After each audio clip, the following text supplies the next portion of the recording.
The Pied Piper of Hamelin. Once upon a time, there was a town called Hamelin. The town lay next to a river, and the people there lived happily for many years. Boats full of corn sailed up the river and stopped at Hamelin. This corn was taken to the mills and turned into flour. Then the flour was used to bake bread and cakes, which were sold in bakeries all over the town. Business was booming in Hamelin, and the people were happy. However, they were too busy milling, baking and eating that they didn't notice when the rats first began to arrive in their town. Rats lived around the river, nibbling bits of corn as it came off the boats. Rats were in the mills and the bakeries. Rats ran in the streets and into houses. More and more of them appeared each day, and they grew in size. Soon the town of Hamelin was overrun with the huge rats. The people of Hamelin were fed up. Something had to be done. They marched to the town hall and demanded to see the mayor.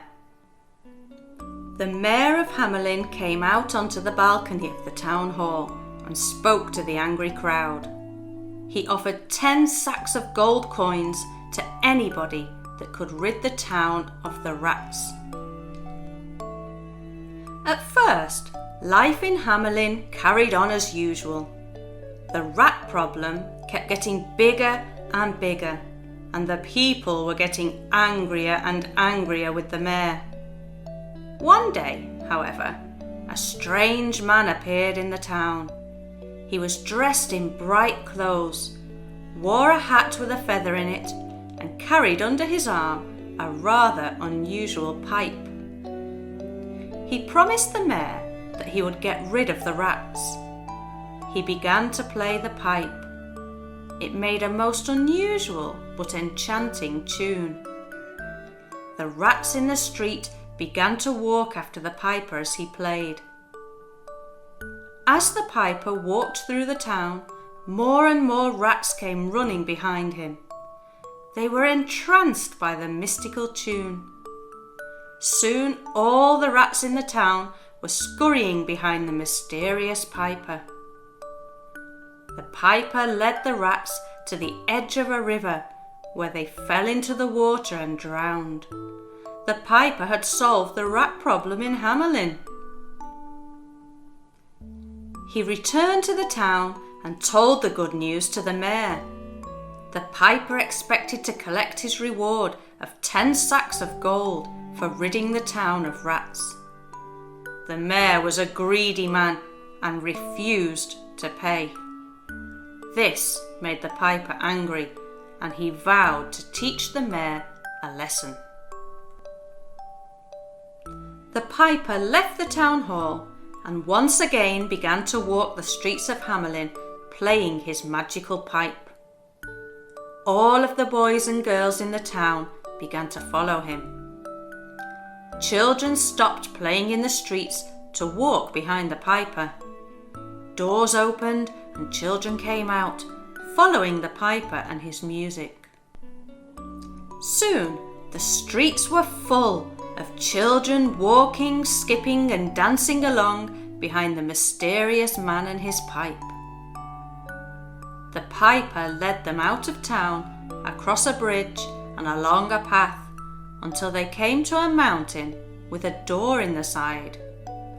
The door opened and the children skipped inside and found themselves in the most wonderful land, full of tall trees and bushes with colourful flowers. The door in the mountain closed behind them and disappeared from view. There was just one little boy who did not vanish into the mountainside with the other children. He had a broken leg and walked with crutches. He hadn't been fast enough to keep up with the other children and had arrived at the mountain just as the door was closing. He returned to the town and told the mayor, "My friends are all inside a mountain with the piper. It's a wondrous place, filled with sunshine and flowers. The door has disappeared They'll never come back." The parents in the town were furious. Again they rushed to the town hall and demanded to see the mayor. "What have you done?" they shouted. "Bring our children back. If you had paid the piper the 10 sacks of gold, he would never have left with our children." The mayor, ashamed that he had been so greedy, was banished from the town. He spent years and years wandering towns and villages, searching for the lost children of Hamelin and crying over his greed.